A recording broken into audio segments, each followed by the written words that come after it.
جس سے مجھے کھانا بھی نہیں کھایا جا رہا تھا، نیند بھی نہیں آ رہی تھی، لیکن اللہ نے مجھے ہمت عطا فرمائی، میں نے سچائی بیان کی اس امید پہ کہ آپ لوگ جو سن رہے ہو تو اس سے ایک سبق یہ حاصل کرو گے کہ آدمی سچ بول سکتا ہے کیسا بھی ہو۔ اور ہماری پولیس نے جو ہمارے ساتھ تعاون اچھا کیا اس کی بنا پر کہ ہمارے ڈی ایس پی صاحب مجھے بار بار روز سمجھاتے تھے، دیکھو بیٹا تیری آخرت بھی خراب ہوگی، تیرا مستقبل بھی خراب ہوگا، تو سچائی بیان کر۔ انہوں نے کوئی میرے ساتھ کوئی سختی نہیں کی، کوئی تھپڑ نہیں مارا، کوئی ڈنڈا تک نہیں دکھایا، میں نے صرف محبت کے اندر اور سچائی بیان کی اللہ کے خوف سے۔ تو آپ سنیں کہ وہ بچہ جو تھا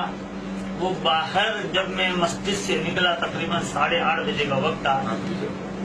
8:30 بجے کا وقت تھا، تو میں نے مسجد کا دروازہ کھولا، جیسے جب میں باہر نکلا وہ بچہ باہر کارنر کی دکان کے باہر کھڑا ہوا تھا، اس کا امامہ شریف ہماری سیڑھیوں کے اوپر سیمنٹ کی 2-3 بوریاں تھیں ان کے اوپر رکھا ہوا تھا، ٹوپی اور اس کے اندر امامہ تھا۔ تو وہ جو ہے بچے کو میں لے کر آیا، باہر سے لے کر آیا، کیونکہ جو بچہ جس سے جتنا مانوس ہوتا ہے اس کی جلدی بات مانتا ہے، تو میں نے اس کو پکڑا اور اوپر لے کر گیا، لیکن دیکھا کہ اندر مسجد میں کیونکہ ہماری سیڑھی جو ہے بالکل اس کے ساتھ ہے نا، یعنی سیڑھی جیسے اوپر چڑھیں گے صحن جو مسجد کے اندر کا حال نظر آتا ہے۔ وہ مسجد میں عابد بھائی ہمارے ایک نماز پڑھ رہے تھے، 4 رکعت کی نیت باندھی تھی، میں نے ان کو تالا دیا تھا، پھر وہ نماز میں مصروف ہوئے تھے، موقع اچھا جانتے ہوئے اس بچے کو اوپر لے گیا۔ جیسے اسٹیپ ختم ہوئے سیڑھیوں کے تو وہاں پر میں نے اس بچے کے گلے میں امامہ ڈال دیا، جیسے میں نے چادر ڈال رکھی ایسے۔ پھر اس کے بعد جو ہے دوسری جو ہمارا فرسٹ فلور شروع ہوتا ہے وہاں پر اس بچے کو میں نے کہا 1 منٹ میں آتا ہوں۔ پھر میں اپنے موبائل کی لائٹ کے ذریعے جو ہے ایسا یہ آری کا جو ہے ٹکڑا جو ہے اندر کمرے میں ہمارے یہاں جنریٹر رکھا ہوا اس کمرے سے نکال کر لے کر آیا، اور پھر یہ 15 سے 20 منٹ کا کھیل تھا جو ہوا کہ میں اس بچے کو اوپر لے گیا، جا کے بٹھایا، اس کا امامہ اتار کے سائڈ میں رکھا، اور جو ہے اس وقت شیطان مجھ پر سوار تھا، یقیناً جو میں نے ایسی حرکت کی یعنی کہ اس کا گلے کے اوپر جو یہ چھری چلائی، تو اللہ تعالیٰ مجھے معاف فرمائے، میں نے بہت بڑی غلطی کی۔ جرم سب سے ہوتا ہے لیکن مجھ سے بڑا جرم ہوا، میں اقرار کر رہا ہوں نا، مجھ سے بڑا جرم ہوا ہے، اللہ تعالیٰ معاف کرنے والا ہے۔ آپ لوگوں کے سامنے بیان دینے کا مقصد یہ ہے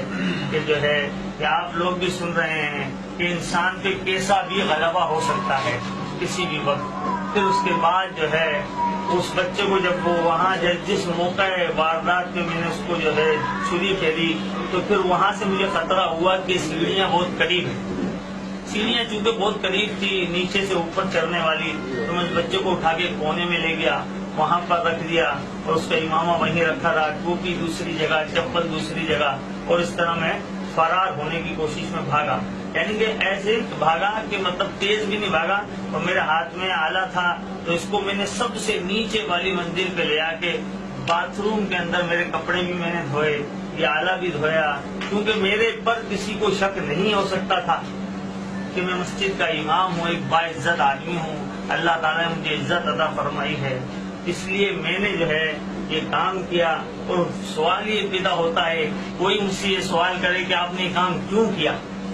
ایک بیسک بھی ہوتی ہے، میں پڑھا لکھا شخص ہوں، دیندار بھی ہوں، لیکن بیسک نہ معلوم کیجئے گا، اس کی وجہ ہوتی ہے کہ انسان کے دل میں بہت ساری باتیں ہوتی ہیں۔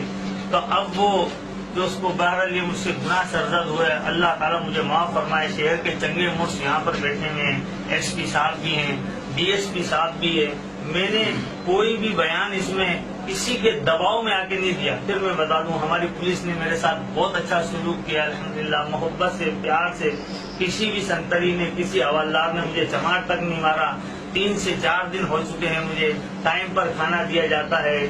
VIP ٹھنڈا میٹھا پانی دیا جاتا ہے پینے کے لیے، الحمدللہ بہت اچھا سلوک کیا جاتا ہے کہ مسجد کے امام کی وجہ سے، لیکن مجھ سے غلطی سرزد ہوئی، اس کا میں اقرار کرتا ہوں۔